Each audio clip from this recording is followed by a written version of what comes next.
ইমামদারেরা তোরা কি করস? যেখানে খতমে নবুয়তকে বিশ্বাস করা হয় না সেখানে পঞ্চগড়ে ইজতেমা হবে, এটা কিভাবে সম্ভব? এই ইমামদাররা তোরা জায়গা গোটা দেশের ইমানদারদের ইমানের এলাম পাইয়া গেছিল, বলো ঠিক কি না? নারায়ণগঞ্জের একটা কথা খুব প্রসিদ্ধ, বাংলাদেশে খেলা হবে। এই ওয়ার্ডটা শুধু নারায়ণগঞ্জ থেকে বের হবার পরে এটা শুধু বাংলাদেশের মধ্যে সীমাবদ্ধ থাকে না, আজকাল দেখি ভারতের মানুষরাও বলে খেলা হবে। তাহলে নারায়ণগঞ্জের মাটি থেকেও এটা বলতে চাই, যেই কাদিয়ানীরা আল্লাহ রাসূলকে খতমে নবুয়তের বিশ্বাস করে না, নারায়ণগঞ্জের মাটি থেকে সরকার মহোদয়কে বলতে চাই, যদি এদেরকে রাষ্ট্রীয়ভাবে অমুসলিম ঘোষণা না করা হয়, নারায়ণগঞ্জের মাটিতে খেলা হবে, খুলনার মাটিতে খেলা হবে, বরিশালের মাটিতে খেলা হবে, বলো ঠিক কি না?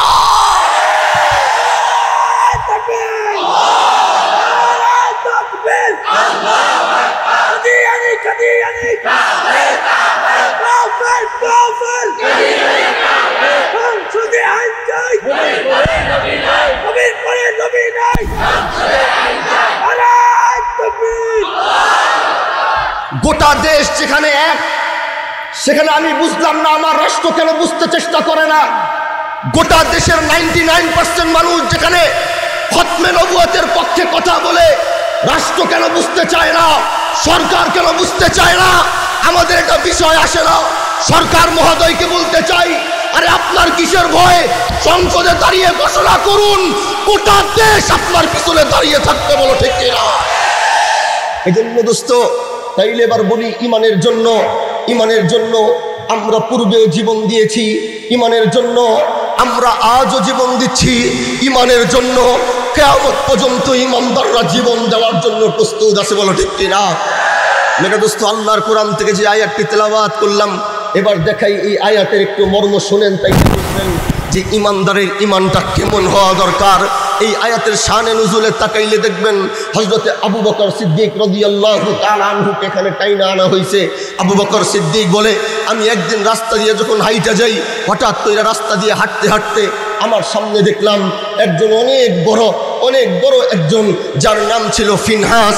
এত বড় ইলমওয়ালা, যার ভিতরে তাওরাতের ইলম আছে, যার ভিতরে জবুরের ইলম আছে, যার ভিতরে ইনজিলের ইলম আছে, এত বড় ইলমওয়ালারে দেখা আমার মন চাইলো আমি একটু যাই। এবার গিয়া বললাম, ফিনহাস, তোমার সাথে কি আমি একটু কথা বলতে পারি?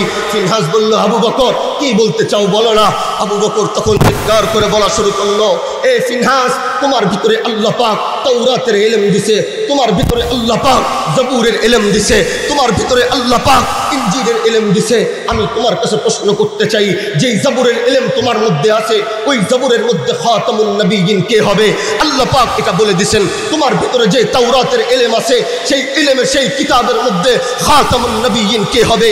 আল্লাহ পাক বলে দিয়েছে, তোমার মধ্যে যে ইনজিলের ইলম আছে, এই ইনজিলের ইলমের জামানার শেষ নবী কে হবে? আল্লাহ পাক সেটা বলে দিয়েছে। আমার প্রশ্ন, তাহলে তুমি কেন ইলম আনো না, কেন ঈমান আনো না, কেন তুমি ঈমান আনো না? কারণ তুমি মুহাম্মদুর রাসূলুল্লাহর সাথে হিংসা করো, হিংসার কারণে তুমি ঈমান আনতে চাও না। আমি আবু বকর তোমাকে বলতেছি, এ ফিনহাস, তুমি আল্লাহর উপরে ঈমান আনো, রাসূলুল্লাহর উপরে ঈমান আনো, কোরআনের উপরে ঈমান আনো। ফিনহাস বলে, তোমার কথা কি শেষ হয়েছে?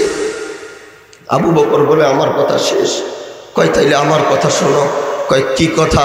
কয়, ফিনহাস, এতক্ষণ যে মালিকের দাওয়াত দিলা, এতক্ষণ যে রবের দাওয়াত দিলা, এতক্ষণ যে আল্লাহর দাওয়াত দিলা, এতক্ষণ যে খোদার দাওয়াত দিলা, আরে উনি নিজেই তো মিসকিন, নিজেই গরিব, নিজেই ফকির। বন্ধু, কথাটা বলছিল পৃথিবীর সবচেয়ে গরম কথা। আল্লাহর শানে কোনো ইমামদারের সামনে যদি আল্লাহর শানে এরকম কথা কেউ বলে, একজন ইমামদারের কাছে এর চেয়ে গরম কথা আর হইতে পারে না।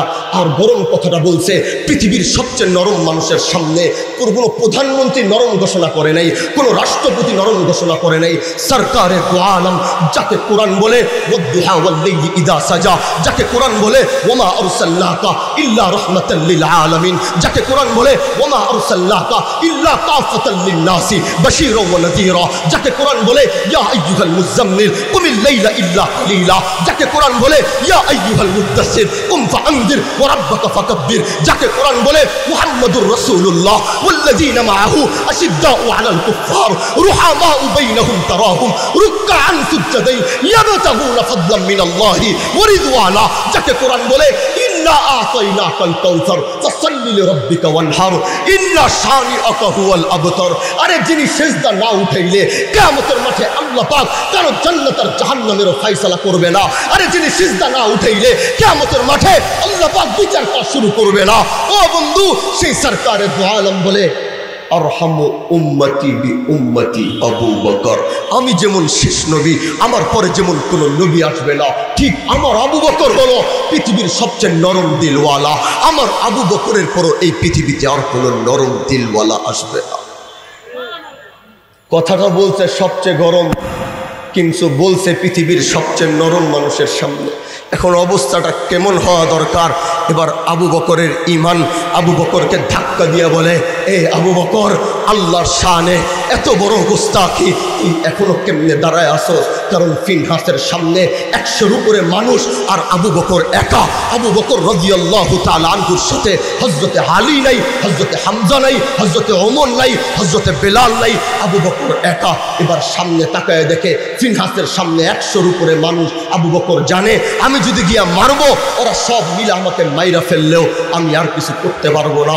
কিন্তু ইমানের ধাক্কা, এমন ধাক্কা, সামনে কি আছে ওইটা আর মুসলমান আর ইমানদারদের চোখের মধ্যে পড়ে না। কারণ ইমানের ধাক্কা যখন লাইগা যায়, ইমানের উপরে আঘাত যখন চইলা আসে, ইমানের উপরে আঘাত আসবার পরে আমার সামনে কি আছে আমি এটার চিন্তা করি না। আমার সামনে কি প্রশাসন আছে কিনা, আই ডোন্ট কেয়ার। আমার সামনে কি ক্ষমতাশীল আছে কিনা আমি দেখবার কোনো সময় নাই। আমার সামনে কোনো নেতা আছে কিনা দেখবার কোনো ক্ষমতার কোনো সময় নাই। আমার সামনে কোনো ক্ষমতাশীল ব্যক্তি কিনা আমার দেখবার সময় নাই। আমার ইমানে ধাক্কা লাগবার পরে নিজের জীবনটা ইমানের জন্য উৎসর্গ করে দেওয়ার জন্য প্রস্তুত হয়ে যায়। বলো ঠিক কিনা? ও দোস্ত, ও দোস্ত, আমার কথা শোনো। আবু বকর এবার তাকায় বলে, কি করা যায়? আবু বকরের ইমানের ধাক্কা বলে, হে আবু বকর, তোর এখন প্রতিবাদের সময়। আবু বকর বলে, আমি তখন আসিলাম আরহাম, হঠাৎ কইরা কেমন যেন আসাদ হয়ে গেলাম। মুহাম্মাদুর রাসূলুল্লাহ ওয়াল্লাযীনা মাহু আশিদ্দাউ আলাল কুফফার, আমি তখন দেখি শক্ত হয়ে গেলাম, দিল শক্ত হয়ে গেল। আমি আর থামি নাই, দৌড়ায়া গিয়া ফিনহাসের পদাকটা ধইরা ফিনহাসকে মাটির ভিতরে নামায়া ইচ্ছা মতো মারা শুরু করলাম।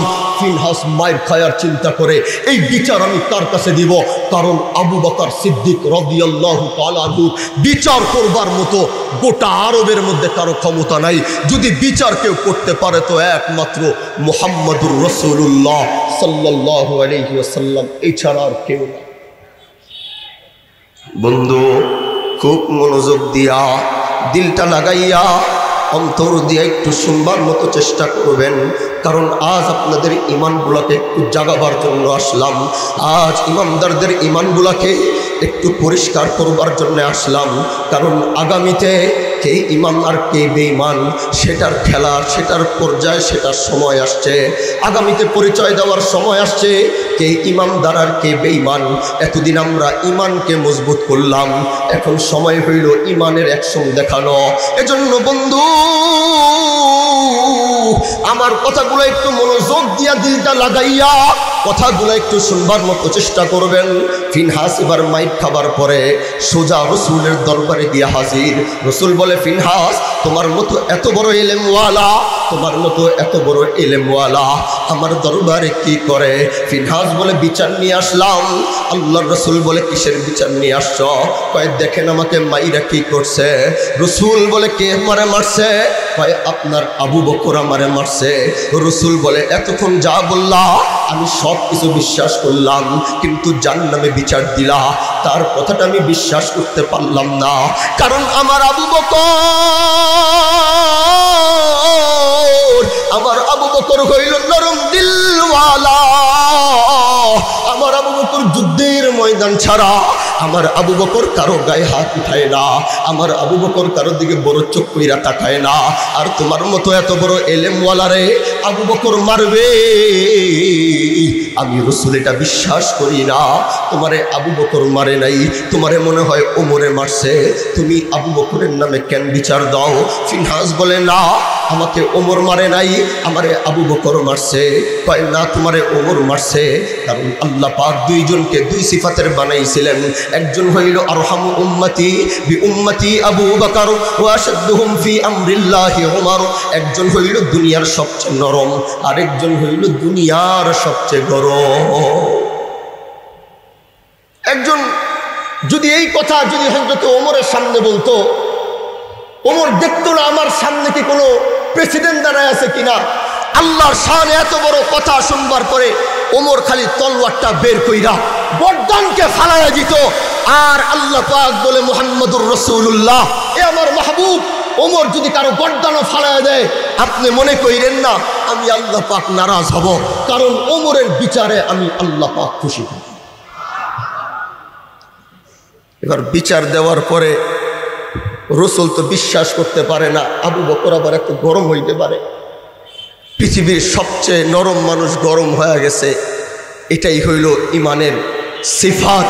ইমানদাররা যতই নরম হোক, যতই নরম হোক, কিন্তু যেদিন দেয়ালের ভিতরে পিঠ ঠেকা যায়, তখন পৃথিবীর সবচেয়ে নরম মানুষটা, সবচেয়ে নরম ইমানদারটাও গরম হয়ে যায়। আজকে দুই একদিন আমরা কাদিয়ানি নিয়ে কথা বলি, আজকে 2 দিন 4 দিন 1 বছর 2 বছর।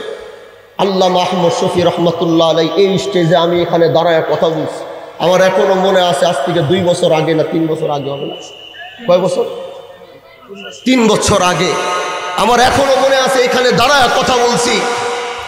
আল্লামা আহমদ শফি রহমতুল্লাহ আলাইহির জিন্দেগীর শেষ তামান্না ছিল বাংলাদেশের মাটিতে কাদিয়ানীদেরকে অমুসলিম ঘোষণা করা হবে, এটাই ছিল তার শেষ তামান্না। কিন্তু আল্লামা আহমদ শফি রহমতুল্লাহ আলাইহি আমাদেরকে ছেড়ে চলে গেছেন। কিন্তু আমরা সেই আহমদ শফি রহমতুল্লাহ আলাইহির সৈনিকেরা, তার ছাত্ররা, আমরা এখনো জীবিত আছি, আমরা মরে যাই নাই।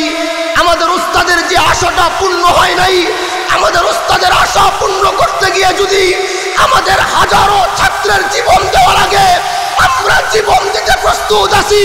কিন্তু কাদিয়ানীদেরকে অমুসলিম ঘোষণা করিয়েই ছাড়বো, করিয়েই ছাড়বো, করিয়েই ছাড়বো। আইসে আইসে ছেড়ে দেবো, ছেড়ে দেবো।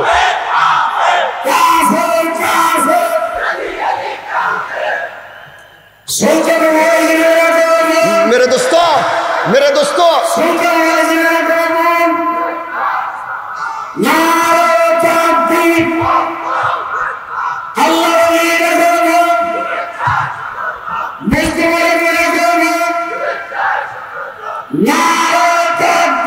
मेरे दोस्तों, দুইটা কথা বলে শেষ করে যাই।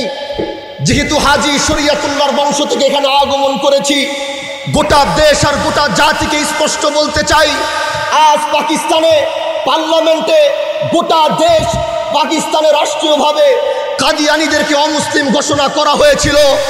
আলেম সমাজে যারা উপস্থিত তারা মনে রাখবেন এর অবদান ছিল হাজী শরীয়তুল্লাহর বংশ মৌলানা মোহসিন উদ্দিন আহমেদ দুদু মিয়া রহমতুল্লাহ আলাইহির।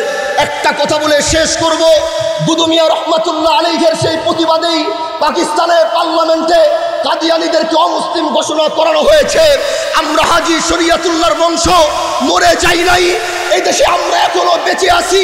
আমাদের রক্ত যদি প্রয়োজন হয় আমরা রক্ত দিব, আমরা জীবন দিব, আমরা সব কিছু দিতে প্রস্তুত।